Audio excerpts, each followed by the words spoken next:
팀장은 욕먹는 자리라는 걸 신입 때 몰랐네요. 위에서 정한 걸 전달했을 뻔인데 욕은 제가 먹습니다. 그러니까 방향은 위에서 내려와. 벌써 위에서 다 답정너야. 정해져 있는 내용을 받았어. 실행은 내가 해. 근데 그게 잘 되면 뭐 잘 모르겠지만 대부분 잘 안 되거든. 그러면 욕을 누가 먹어? 그 방향을 결정한 윗사람이 먹는 게 아니라 내가 욕을 먹어. 네, 반갑습니다. 일잘력의 일타 강사 태산 이형입니다. 제가 최근에 직급별로 여러 가지 컨텐츠들을 올렸단 말이에요. 직급별의 퇴직 타이밍도 그렇고 직급별로 어려워하는 것들도 올렸고 하다 보니까 과장급 뭐 연차로 치면은 7에서 10년 차, 길게 봐도 한 12, 13년 차까지를 포괄하는 요 직급 또는 요 연차에 해당되는 분들에 대한 아주 짠한 댓글들이 많이 올라오더라고. 그래서 과장급이라고 표현할 수도 있고 요즘에 직급을 없애는 추세이기 때문에 연차 쳤을 때 7에서 12년 정도에 해당되는 중간 관리자들의 어려움, 그리고 그분들이 왜 그렇게밖에 할 수 없는지를 함께 알아보고 어떻게 해결해보면 좋을지 제안하는 영상으로 준비를 해봤습니다. 회사에서 제일 애매하고 힘든 자리가 어딜까요? 제가 보기에는 여러 레벨이 있겠지만 뭐 다 힘들어. 회사가 다 힘들어. 맞아. 근데 과장급이 제일 힘들어요. 사실 과장급이라고 할 때 우리가 전통적인 직급이잖아요. 요즘엔 직급을 다 없애는 추세긴 하죠. 근데 아직도 전통적으로 과장, 뭐 차장, 부장, 대리 하는 데가 많아. 그리고 어떤 회사는 과차장을 묶든지 차부장을 묶든지 대리직을 묶든지 뭐 이런 식으로 좀 통합하는 추세긴 하지만 어쨌든 과장급이 없어지진 않아요. 근데 전통적인 직급 기준이 워낙 많으니까 제가 그 기준을 말씀드릴게요. 과장 밑에 보통 대리가 있죠. 그리고 그 밑에 뭐 주임이 있는 경우가 있고 뭐 계장이 있는 경우가 있고 뭐 그 밑에 사원이 있는 경우가 있고 뭐 그래요. 그리고 그 위에 차장, 부장 이렇게 올라가죠. 자, 근데 우리가 예전에는 관리자라고 얘기하면 보통 요직급을 얘기했어요. 요직급. 여기가 보통은 팀장이라고 얘기했죠. 근데 지금은 어떻게 됐어? 팀장이 사실 레인지가 여기까지 넓어졌어요. 심지어 스타트업이나 중소기업 같은 데는 한 요직급까지도 팀장을 하게 됩니다. 뭐 회사가 크지 않은 경우에는 입사하자마자 팀장하는 경우도 있어. 나 혼자 팀장인 거야. 그러니까 오늘 용어를 우리가 좀 정리를 하자면 과장이라고 표현을 했지만 팀장의 역할을 하는 사람. 그럼 팀장의 역할을 하는 사람들은 뭐냐? 업무를 지시하고 결과물을 만들어내야 되는 사람을 말하는 거예요. 우리가 이것을 전문 용어로 뭐라 그러냐면 중간 관리자라고 합니다. 그러니까 중간에 끼인 관리자인 거야. 이 사람을 관리자라고 말하기도 좀 어려워. 근데 관리자가 아닌 것도 아니야. 책임을 져야 되기 때문에 이게 굉장히 어려워지는 거죠. 예전에는 과장급 그러면은 진짜 실무 능력이 탁월한, 진짜 그래도 미들맨이었어. 미들맨. 이 사람은 믿을 수 있는 사람이야. 아, 김 과장 있으면 뭐 문제 없어. 막 이런 거였어요. 근데 이제 언젠가부터 점점 일하는 방식이 바뀌고 전략이 막 다변화되고 이러면서 과장급이 사실상 중간 관리자에 진입하는 어떤 이런 엔트리 레벨로 고착화가 되기 시작한 거죠. 그러다 보니까 생각보다 어린 나이에 생각보다 빨리 책임을 져야 되는 위치가 된 거예요. 그러다 보니까 어때? 겪는 어려움이 엄청 많아요. 아마 이 영상을 보고 계신 중간 관리자분들이라면, 특별히 이제 막 엔트리 레벨로 진입하신 분들이라면 굉장히 공감하실 거야. 아, 이런 댓글들이 달렸다니까? 과장님 불쌍해 라는 말이 절로 나옵니다. 허리는 허리인데 디스크 터진 허리래. 아, 이게 얼마나 힘들면 디스크가 터졌겠냐고. 자, 오늘 이 영상에 있어서 제가 참고하기도 하고 여러분께 해석을 돕기 위해서 세계 최고의 전문가 한 분을 좀 소환하려고 합니다. 킴 스콧이라는 분인데요, 한국에서는 실리콘밸리의 팀장들이라는 책을 저술하신 분으로 유명해요. 이분 자체가 구글과 애플과 같은 실리콘밸리의 유명한 그 빅테크 기업에서 사람들을 코칭하고 길러내는 그런 역할을 많이 하셨죠. 실리콘밸리의 문화, 리더십이 왜 중요하냐면 우리나라의 그 흐름이 다 넘어오고 있기 때문에 그렇습니다. 아니, 거기는 IT회사, 우리는 제조회사인데 뭐가 맞냐? 아니에요. 제조회사도 IT화의 문화, IT스러운 일하는 방식을 가져오는 게 좋은 회사로 인식되고 있기 때문에 그 리더십이 너무너무 중요합니다. 이건 단순히 업종의 문제가 아니라요, 시대와 세대를 관통하는 문화라고 이해를 하셔야 돼요. 그 책에서 다루고 있는 핵심적인 컨셉들을 제가 알기 쉽게 여러분께 함께 풀어가면서 이 직급에 대해서 좀 더 심층적으로 이해해보는 영상을 지금부터 다뤄보도록 하겠습니다. 자, 일단 중간 관리자, 과장급, 뭐 이름은 뭐가 됐건 간에 이분들이 하는 게 뭘까요? 우리 이게 중요해. 보통 이제 팀장, 과장, 중간에 이 사람들은 뭐 하는 사람들이냐면, 나는 원래 일을 잘했어. 팀원으로서 정말 탁월한 사람이었어. 그래가지고 윗분들이 딱 보니까 저 친구가 일을 잘하는구만. 그럼 저 친구를 중간 관리자 세워서 저 사람처럼 일하게 만들면 되겠구만. 이렇게 해서 올라오는 거예요. 그러니까 기본적으로는 이렇게 팀원들이 있잖아요. 이렇게 하고 위에 이제 팀장이 있는 거야, 이렇게. 근데 그 중에 한 명이 여기로 올라오게 된 거죠. 그러니까 일단 복잡성이 증가됐어. 문제는 뭐냐면 내가 올라온 까지 좋단 말이야? 근데 내가 언제 나 승진시켜달라 그랬냐고. 언제 나보고 팀장 시켜달라 그랬어? 근데 갑자기 회사에서 하라고 해서 했더니, 아니, 그때부터 갑자기 나를 바보 취급하네? 그때부터 나를 너무 괴롭게 만드는 거예요. 근데 이게 가장 큰 문제가 뭐냐면 역할이 전환되었는데 그 인식을 정확히 하지 못해서 그런 경우가 아주 많습니다. 킴 스콧은 또 이렇게 정의를 해요. 관리자는 일을 잘하는 사람이 아니라 팀이 일을 잘하도록 돕는 사람이다. 제가 책에 있는 내용을 직접 인용하진 않았고요, 여러분 이해하기 쉽게 제 언어로 설명드리는 것 뿐이에요. 자, 이 기준으로 보면 이 직급이 왜 어려운지, 그리고 예전에는 분명히 탁월한 사람이었는데 어려움이 어떻게 빠지게 됐는지를 좀 더 쉽게 이해할 수 있게 됩니다. 과장이 일을 못하는 게 아니에요. 댓글을 보니까 이런 게 달리더라고. 실무하랴 관리하랴 업무량이 2배가 되었습니다. 위에 위에서는 쪼고 아래서는 챙겨야 하는 동네북 신세. 이게 단순 하소연이 아니고 실제로 그래요. 지금 이 사람이 요 위로 올라왔는데 이 위엔 또 누가 있어? 지금 이런 팀이 몇 개가 있는 거야. 요 사이에는 또 뭐야? 일종의 경쟁 관계야. 얘랑 경쟁이 되고 얘랑 경쟁이 되고 이렇게가 경쟁이 된다고? 그럼 그 위에 또 누가 있겠어? 요렇게 총괄하는 디렉터 역할 하시는 분이 또 있겠죠. 이 디렉터는 또 뭐야? 이 큰 거가 또 있는 거야. 이 옆에 또 있어. 그 사람이 또 경쟁을 해. 그 위에 또 뭐가 있어요.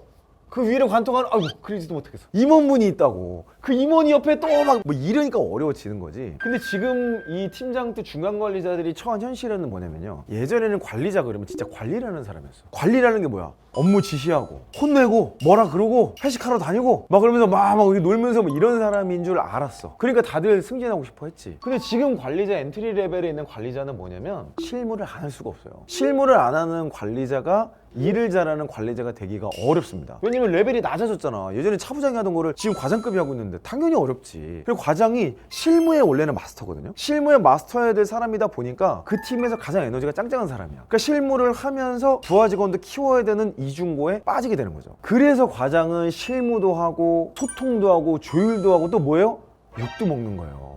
책임을 또 가지고 있단 말이야. 우리가 관리자급을 360도 리더십 이렇게 얘기하잖아요. 이게 왜냐면 이 사람이 소통이 다변화되기 때문에 그런 거거든요. 예전에 팀원은 상방향으로만 소통하면 됐어. 근데 내가 중간 관리자가 되는 순간 말 그대로 끼인 중간 관리자이기 때문에 아래로는 팀원하고 소통해야 돼, 위에는 내 차상위 직책자와 소통해야 돼, 옆에는 인접 부서와 소통해야 돼, 또 다른 부서의 책임자와도 소통해야 되는 경우가 많아요. 그리고 실제 업무를 하다 보면 현업이 걸렸을 때는 대각선에 다른 팀의 부하 직원하고도 업무 조율을 해야 되는 경우가 많아. 근데 이거 또 말 잘못하면 얘가 또 얘한테 가서 이상하게 꼰지르거든? 그러면 이 팀장이 여기 가서 클레임을 걸어요. 그럼 이 팀장이 넌 자식아 왜 거기 가서 그루고 잡혀서 이 혼을 낸다고. 그러면 이 사람은 하는 게 뭐겠어? 이 경우의 수가 많아지면 많아질수록 조율하기 어렵고 핸들링하기 어렵고 결국엔 잘했다, 고맙다, 칭찬보다는 욕을 많이 먹을 수밖에 없는 구조적인 한계가 있는 거예요. 그러니까 소통이 복잡해질 수밖에 없다. 일단 이거를 인지해야 됩니다. 아니 나는 일만 잘하면 됐지 왜 나한테 이 난리야 라고 생각하시면 안 되고요. 이 중간 관리자 역할을 감당하신 분, 또 특별히 처음 이거를 맡아보신 분은 이거를 이해를 하셔야 돼요. 이게 내 일이구나. 내 일이 책상에 앉아서 업무만 잘하는 게 아니다. 예전에 내 업무가 이렇게 있었다면은 나 혼자 하는 일이 이거였다고 봐. 근데 중간 관리가 되는 순간 이제 비율상으로 보면은 소통이 이만큼 생기기 시작한 거예요. 더 위로 올라가면 어떻게 되겠어? 이게 더 커지는 거야. 이제 소통이 이만큼이 소통이 되는 거고, 더 위로 올라가면 사실 소통이 거의 대부분인 직급도 많이 있어요. 일단은 역할 인식이 안 되는 것에서 시작되는 것이 굉장히 크다. 그러니까 처음에 이 소통이 익숙하지 않다 보니까 소통을 어떻게 해야 될지 몰라. 미숙해. 그 분야에 대해서 전문성이 없는 거예요. 그러니까 소통을 잘하기 위한 분석과 소통을 잘하기 위한 회의와 소통을 위한 불필요한 업무들을 많이 하니까 결론적으로 뭐가 나타나요? 시간이 없습니다. 언제나 시간이 쫓겨 살 수밖에 없는 거예요. 그러니까 이거는 어찌 보면 당연한 거야. 왜? 아직 내가 이 분야의 스킬이 미숙하니까. 이거는 시간이 좀 필요해요. 그러니까 이걸 종합적으로 보면요, 과장급 중간 관리자가 일을 못하는 게 아니라 이분들이 진짜 못하는 건 뭐예요? 의사소통을 효과적으로 하는 방법을 모르는 것 뿐이에요. 이거는 연습하고 훈련하고 시도해 볼 때 알 수 있습니다. 제가 지금까지 말씀드린 거를 이렇게 좀 쉽게 정리할 수 있어요. 과장급 중간 관리자가 되면요, R&R이라는 게 다 바뀝니다. 자, R&R이 뭐의 약자예요? Role and Responsibility. 쉽게 말하면 역할 그리고 책임이죠. 이 두 가지가 다 바뀌는 거예요. 범위와 규모, 복잡성이 다 바뀌는 거죠. 앞서 말씀했던 360도의 커뮤니케이션 루트가 생겼다는 거는 얘가 바뀐 거야. 이게 굉장히 커. 첫 번째 이걸 인식을 해야 되죠. 두 번째는 책임이 커져요. 이런 댓글도 진짜 많더라고. 팀장은 욕먹는 자리라는 걸 신입 때 몰랐네요. 위에서 정한 걸 전달했을 뻔인데 욕은 제가 먹습니다. 그러니까 방향은 위에서 내려와. 벌써 위에서 다 답정너야. 정해져 있는 내용을 받았어. 실행은 내가 해. 근데 그게 잘 되면 뭐 잘 모르겠지만 대부분 잘 안 되거든. 그러면 욕을 누가 먹어? 그 방향을 결정한 윗사람이 먹는 게 아니라 내가 욕을 먹어. 이것도 어떻게 해야 돼요? 받아들여야 돼요. 추상적인 개념 그리고 구름 같은 개념이 실체화되게 만드는 과정을 책임지는 사람이 팀장 레벨인 거죠. 여기가 이제 중간 관리자인 거거든. 이게 추상적일 수밖에 없고요, 연기 같을 수밖에 없어요. 왜냐면 그건 그냥 방향성이고 직관이고 뭐 이런 거거든. 근데 그거를 해나가는 과정에서 정말 의미 있는 결과물을 만들 수도 있고, 아니면 일로 그냥 가는 게 아니라 이렇게 방향을 바꿀 수도 있고, 아니면 그게 틀렸다고 다시 피드백을 할 수도 있어요. 그거는 실행하는 과정에서 어떻게 커뮤니케이션 할 거냐를 이 사람이 결정지어야 되는 거죠. 그래서 실리콘밸리 팀장들에서 최악의 팀장으로 평가하는 요소가 이런 팀장입니다. 책임을 회피하고 팀 뒤에 숨는 관리자. 그러니까 책임 회피가 언제나 최악인 것 같아요. 좋은 결과가 나올 때는 오히려 그건 거꾸로 팀원들 공을 돌리고, 좋은 결과가 나오지 않았을 때는 책임자가 그 책임을 져줘야 되거든. 이게 거꾸로 되는 인성 들이 있다는 거지. 중간 관리자라 그러면요, 그냥 내 팀원들이 일 못하고 실수하고, 야 그게 눈을 떴는데 안 보이냐? 뭐 이런 생각이 들거든. 남 놓고 기억자를 모른다는 말이 막 회사에서 뭐 공감이 될 때가 많잖아요. 근데 그런 사람들을 데리고 일한다는 거 그냥 인식하셔야 돼. 그리고 이건 참 팩트일 수도 있고 현실일 수도 있는데, 당신도 그랬어. 당신도 신입사원일 때 그랬다니까? 지금 개구리가 올챙이 시험을 까먹은 거라고요. 내가 어떻게 컸는지를 다 돌아보세요. 중간관리자로서의 책임이 그 사람을 책임지는 것이다 까지를 조금은 확장적으로 생각할 필요가 있다는 생각이 들어요. 그 사람을 키워서, 그 사람의 생산성을 끌어올려서, 뭐 키운다는 뭐 리더십, 뭐 대단한 뭐 선한 영향력 이런 거 갈 필요 없고요. 회사에서 여러분에게 팀원을 뽑아준 이유는 뭐냐면, 당신이 혼자 하는 것보다 훨씬 큰 캐파의 일을 그 사람과 함께 하라는 거예요. 그 사람이 내 일을 가져가게 만드는 게 사실은 제일 좋거든요. 그 사람에게 일을 가르쳐서 내가 하고 있던 일을 그 사람에게 다 넘겨주고, 나는 더 큰 일을 하기 위해서, 더 전략적인 일을 하기 위해서 시간을 쓰라. 이게 사실은 조직의 요청인 거죠. 이거를 이게 성숙하게 표현하는 회사도 있고 그렇지 않은 회사도 있을 수 있어요. 근데 팀장이고 중간관리자면 알짤딱까세는 우리가 알아들어야 돼. 그래서 요 책임이라는 거에 두 가지가 있는 거죠. 첫 번째는 일, 업무죠, 업무. 근데 정확히 말하면 업무라기보다는 결과라는 표현이 좀 더 맞아요. 그러니까 일이라고 생각하는 사람이 있고, 태스크, 업무라고 생각하는 사람이 있고, 리저트라고 생각하는 사람이 있는데요. 이게 그냥 레벨이야. 그 사람의 수준인 거거든요. 점점 이게 더 중요해지는 걸로 갑니다. 결과물을 내기 위한 업무 지시를 해야 되고요. 그 업무에 대한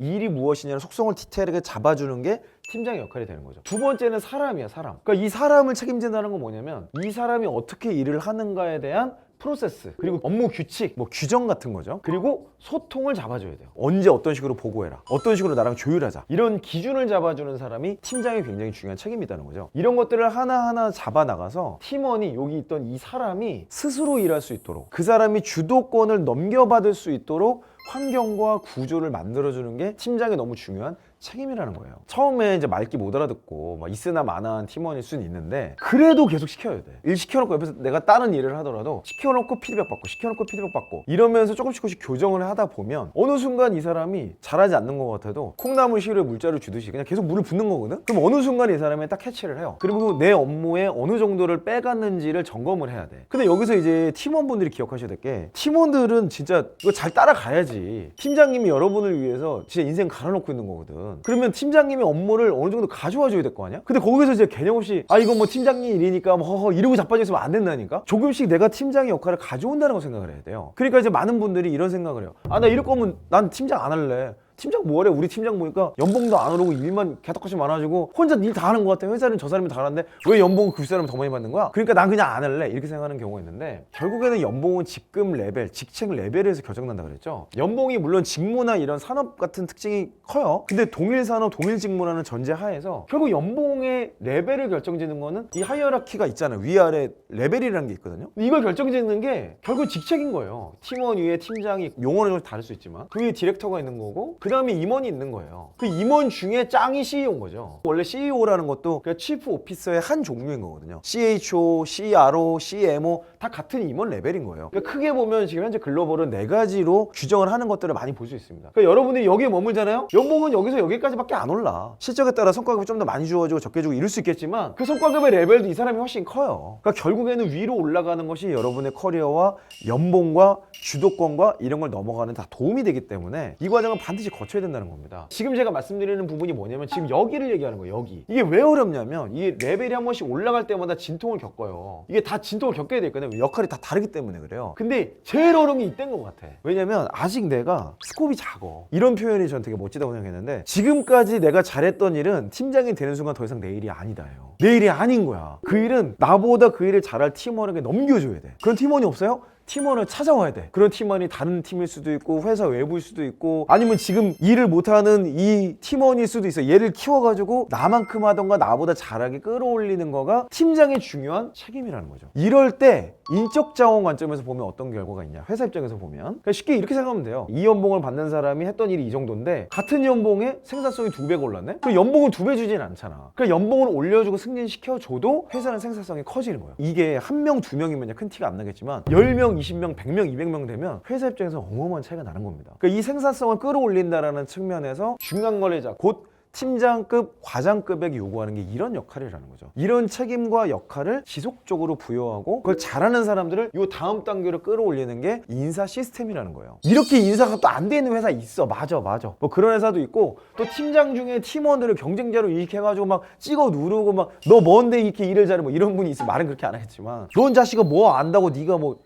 나대고 있어 막 이럴 수는 있는데, 그건 다 자격지심 같은 거야. 그런 팀장은 시간 지나면 회사가 모를 것 같아요. 다 그 사람들이 이제 벗겨지고 실제 그 일을 잘했던 분이 그 자리에 올라가게 돼 있으니까 너무 걱정하지 마시고 조금만 우리 길게 보자고요. 자, 그래서 이런 상황에 있는 분들이 정말 뭐 솔루션이라고 해야 될까? 뭐 이런 내용을 공감만 하고 제가 현상만 얘기하면 또 답답하잖아. 제가 오늘 아주 심플하게 해결책을 하나로 제안 드릴게요. 그러니까 뭐 여러 개 얘기해봤자 어차피 안 할 거잖아. 근데 이거는 진짜 꼭 해보세요. 중간 관리자 역할을 처음 맡으셨던 분들, 또는 지금 하고 계신 분들도 이거는 진짜 꼭 해봐야 돼. 하냐 안 하냐가 여러분 조금 더 여유가 생기고 팀원들과의 관계도 좋아지고, 팀장의 팀장, 그러니까 디렉터 레벨이겠죠. 그 윗분들과도 관계가 좋아지고, 이런 여러 가지 효과가 해결이 됩니다. 그건 바로 시간이에요, 시간. 근데 이러면 또 막 뭐 이 형 또 시간 관리하라 그런다 뭐 이게 얘기하실 것 같아요. 여러분들이 타임블럭이라는 거 진짜 하셔야 돼요. 그래서 이 타임블럭을 언제 하냐? 출근 전에 하는 게 좋아요. 출근 전. 그러니까 적어도 팀장이면요, 업무가 시작되기 전에 팀원들이 오기 전에 생각 정리가 끝나야 돼. 왜냐면 팀원들은 그거 생각 안 하거든. 와서 그때부터 짐 정리하면서 이제 시작한다고. 일을 주려면 적어도 관리자 역할을 하는 사람은 그 사람의 최대 생산성을 뽑아내려면 그 사람이 오자마자 어떻게 일하는 게 좋겠다, 내지는 그 사람들을 부스트업을 시켜줘야 돼요. 그러니까 오자마자 막 업무실 팍팍팍 하라는 게 아니라 그 사람에게 온보딩 같은 걸 해주는 거죠. 어제 했던 건 어땠어? 야, 어제 내가 보니까 결과물이 이랬던데 뭐가 어려웠냐? 질문을 통해서 그 사람의 생각을 끌어낼 수 있도록 도와주라는 거지. 그러면서 자연스럽게 그 사람이 웜업이 되고 그 사람이 일이 시작이 되는 거야. 그러면 이 시간 타임블럭을 통해서 뭘 해야 되겠어? 피드백을 해야죠. 이때 피드백 해야 되는 게 뭐야? 당연히 목표 봐야죠. 아니, 목표가 없는 팀에 팀장이 어디 있어? 그게 없으면 지금 문제가 심각한 거라니까? 목표가 없잖아요? 조직은 한 방향으로 절대 못 갑니다. 그러니까 왜 우리가 목적이 있다 그러잖아요. 목적. 비전이라고 표현도 해요. 비전을 향해 가는, 이거는 나침반 같은 거, 나침반. 이거는 진짜 방향이 남쪽이냐 북쪽이냐 이걸 보는 거고, 내가 남쪽으로 잘 가고 있냐? 그걸 확인하는 게 목표잖아요, 목표. 이게 과정인 거거든? 이게 있어야 다음 단계로 가는 거예요. 예를 들어서 내가 자전거로 출발할 건데, 오늘은 대전까지만 갑시다. 아, 이래야 뭐 이렇게 힘을 내서 가지. 따뜻한 남쪽 나라로 갑시다. 일단 밟어. 아, 이게 뭐냐? 그래서 갑자기 강원도로 가고 있으면 어떡해. 탑이 안 나오잖아. 그러니까 팀장은 목표를 규정해줘야 돼요. 팀원들에게 적절한 목표를 잘라줘야 돼. 근데 그러려면 이 목표가 있어야 되는데, 그 목표를 언제 설계해? 요때 설계하라고, 요때. 그래서 저는 타임블럭이라는 거를 아침 시간에 하라고 꼭 말씀드리고 싶어요. 뭐 회사 요즘에는 탄력근무제, 유연근무제가 많기 때문에 그게 뭐 오전일 수도 있어요. 직원들이 오후에 출근해? 뭐 저녁에 출근하는 경우 많지 않겠지만 어쨌든 그 전에 생각을 해야 돼. 아니면 주말에 시간을 써야 돼요. 어찌됐건 타임블럭을 몇 시간을 쓰든 뭘 하든 우리 팀의 목표, 그리고 우리의 방법이죠, 방법. 혹은 전략일 수 있어요. 전략이라고 말하면 또 조금 어렵게 느낄 수 있으니까 우리가 어떻게 일하고 있는지, 소통의 내용, 이런 내용들을 한번 점검을 해봐야 돼요. 우리가 어디에 시간을 쓰고 있고, 업무에 몇 명이 배치가 돼 있고, 우리 팀원들은 뭘 어려워하고, 그 각자의 팀원들의 강약점, 이거 한번 돌아봐야 돼. 팀원들이 뭐 때문에 어려워하고, 팀원들이 뭘 잘하고 좋아하고, 그 사람들이 가지고 있는 그 생각이 뭔지를 파악하기 위해서 티타임도 갖고 같이 회식도 하고 이런 거란 말이지. 그냥 놀러 가는 게 아니라고요. 그러니까 팀장쯤 되면 이제는 조직을 운영하는 매니지먼트 관점이 들어와 줘야 돼요. 이 관점이 시작되는 게 팀장 레벨이고,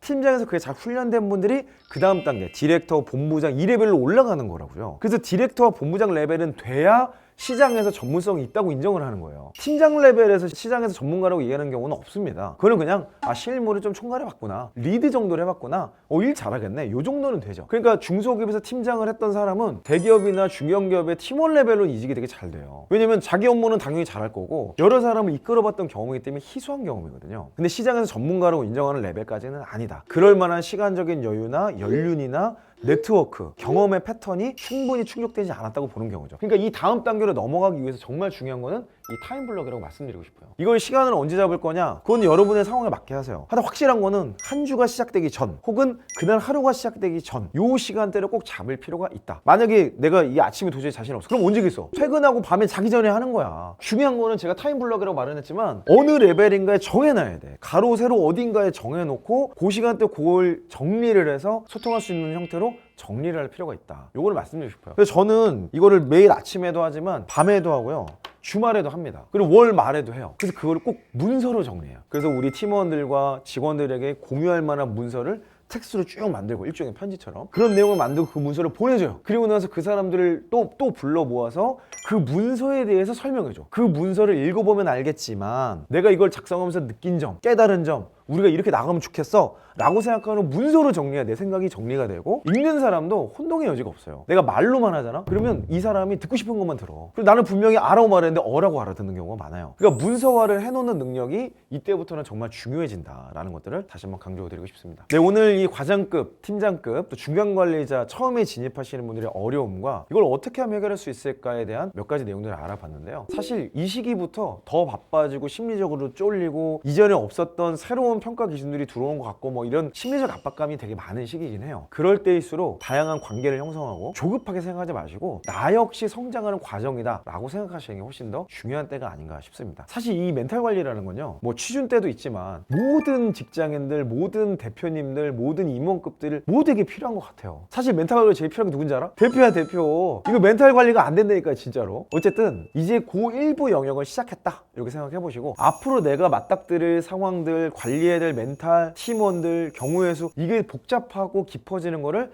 잘 핸들링하는 것이 전문가다라고 생각하시고 이 시기를 오히려 잘 통과해 보시면 좋겠습니다. 자, 요 새로운 팀장님들과 함께 하시는 팀원분들 잘 도와주세요. 팀장님이 흔들리잖아? 네가 괴로워져. 그리고 처음 이 팀장님들을 세우시는 본부장님들, 디렉터분들, 그 위에 계신 분들 있잖아. 온보딩 좀 도와줘.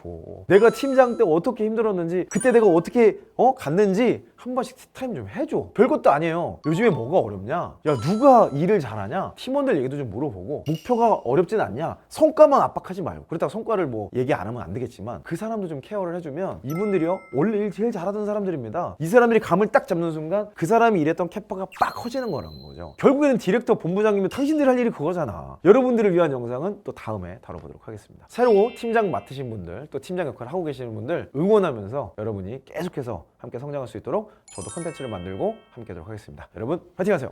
이상 이영이었습니다.